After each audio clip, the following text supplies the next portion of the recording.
the abilities and skills that you have learned have to be able to prop yourself up.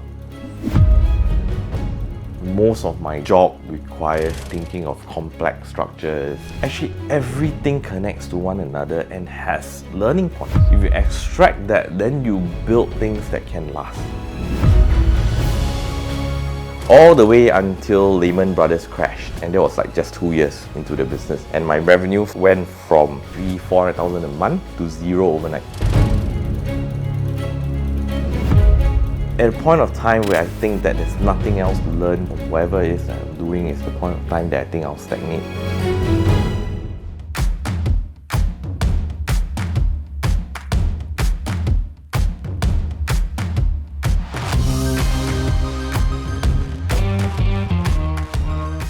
I'm born in Singapore. I grew up mainly in Singapore.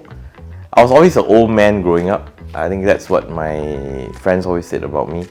I think when I was 20 years old and people speak to me on the phone, they assumed that I was 50 or 60. My mannerisms, the way I carry myself, or my thought process has always been old. I think I lost my childhood early. Describe to me your mom and your dad. My dad's the breadwinner of the family.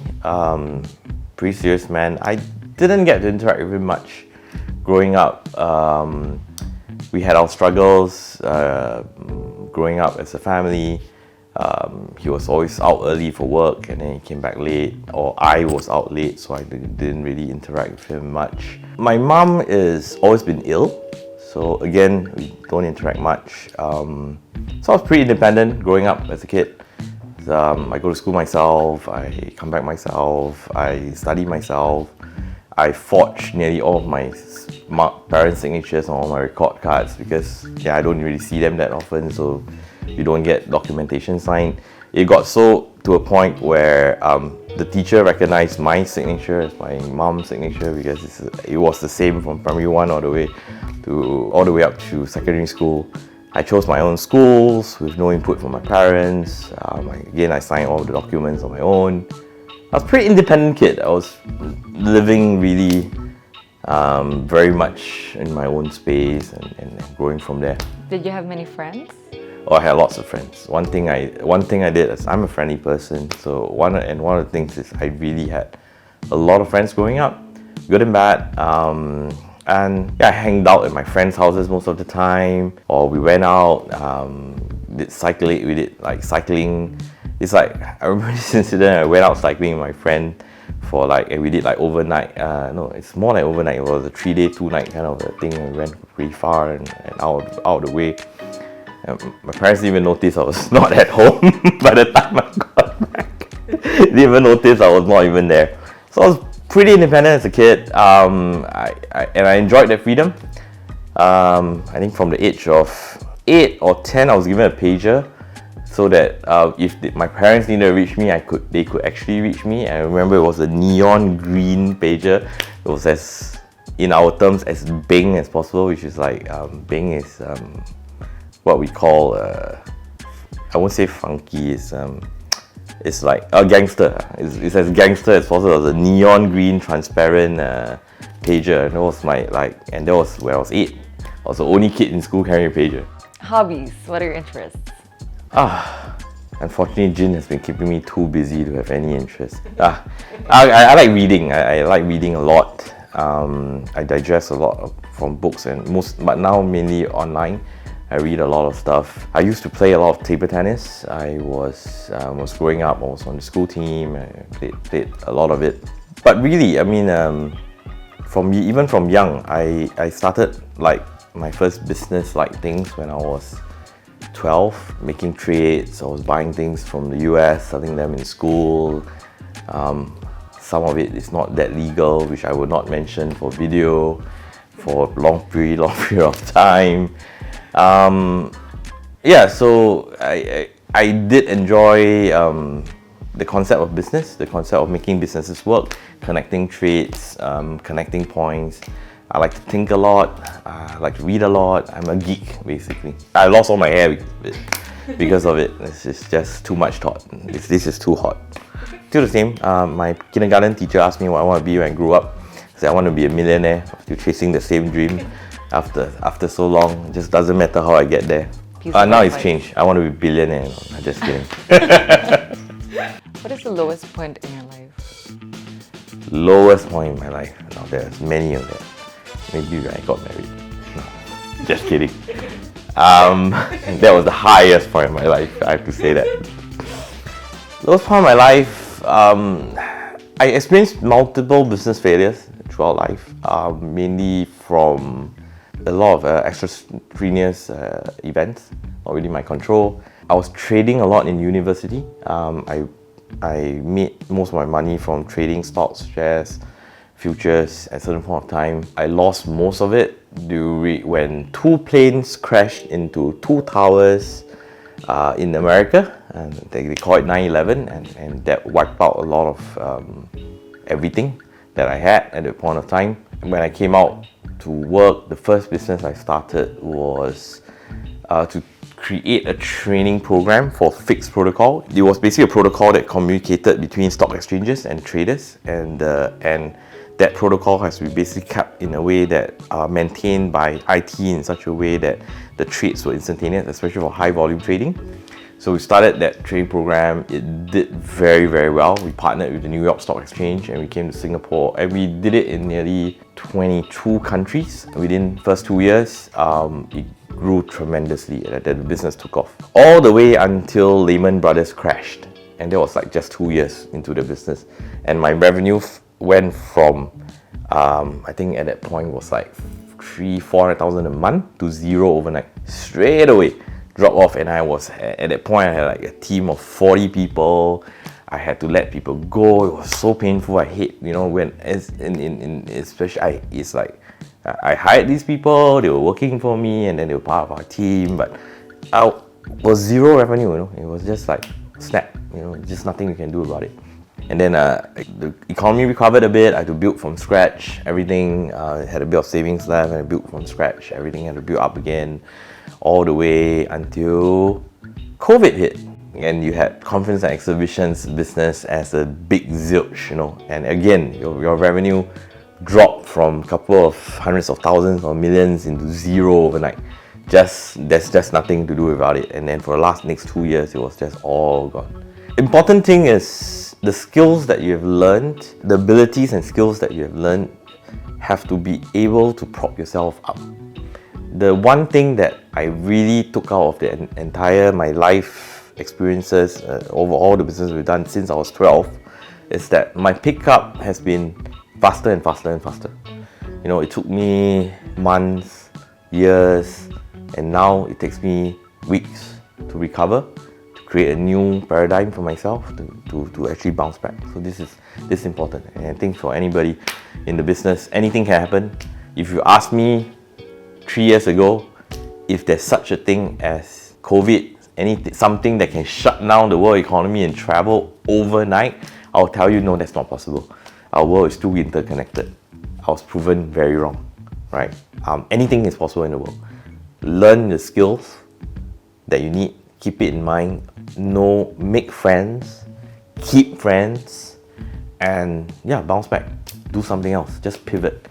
You have to be quick, just pivot. What is the proudest moment in your life? When my son was born, really, it was when Marvin was born. Okay, I didn't think I wanted a kid. It was like, oh, I'm gonna get a kid. Am I sure? I have no idea how to raise it. I have no idea how to. But watching him grow up so far has been a joy. It's really okay. I said COVID was a bad thing for my business at least, but the last 2 years have been really fantastic. I enjoyed every moment watching my son grow up. It's I would think for now at least, before he drives me to my grave, it's really when my son was born. Tell me about my wife. Would you like to share a bit more about yourself? No. My wife is I can't say these things. She's here in the room. She's here in the room. You're asking me the wrong questions. I met my wife in university. We've been together for, I would say, half my life. Since I was 21, I'm now 42.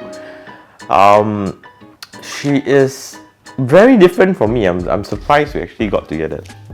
So we are like very different in terms of nature, in terms of character, but she's also very, very independent. She's very independent-minded. She is, and yeah, I mean, I think I fell in love with her relatively easy, and we've been together ever since. What is your most treasured memory? I believe life is about experiences. It's about making new memories all the time. I don't believe so much in looking back. I think my life is a whole series of memories that added together to make me who I am today.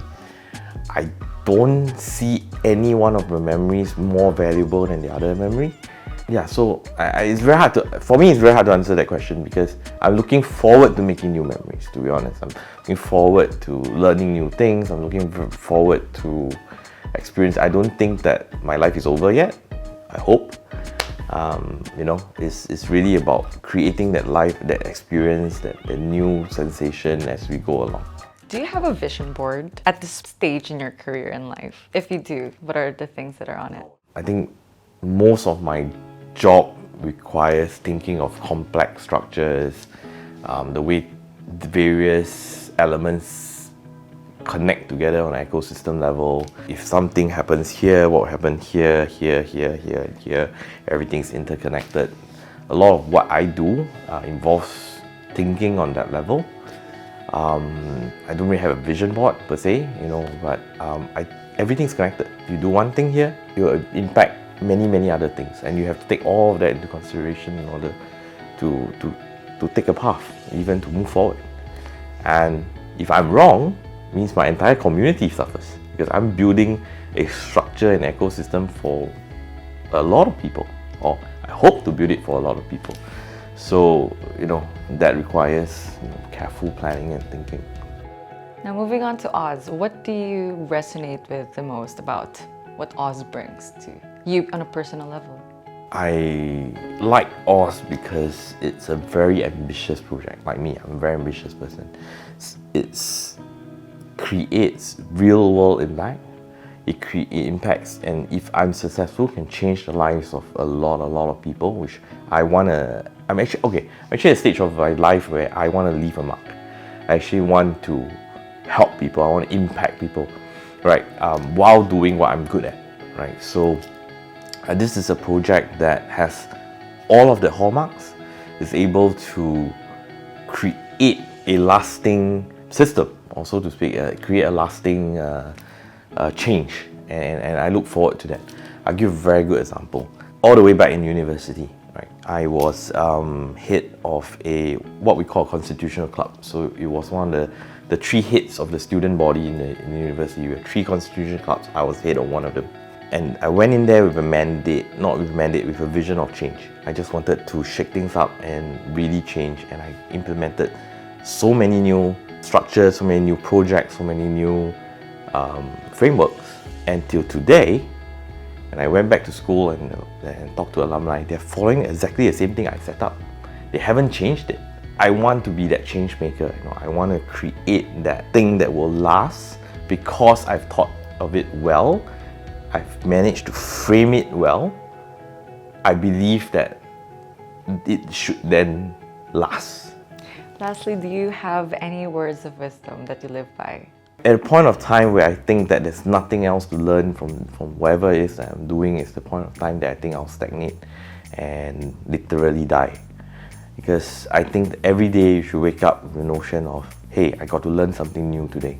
I got to look at something new today. It could be gleaning from history, it could be from futurism, it could be from anything. But you have to constantly learn. Everything in the world is connected, and this is what I feel most differentiates me from a lot of people. I see linkages in everything. Looking at one aspect of, let's say sustainability, I built a lot of things in sustainability and trading and blockchain and technology and digitalization and politics and history.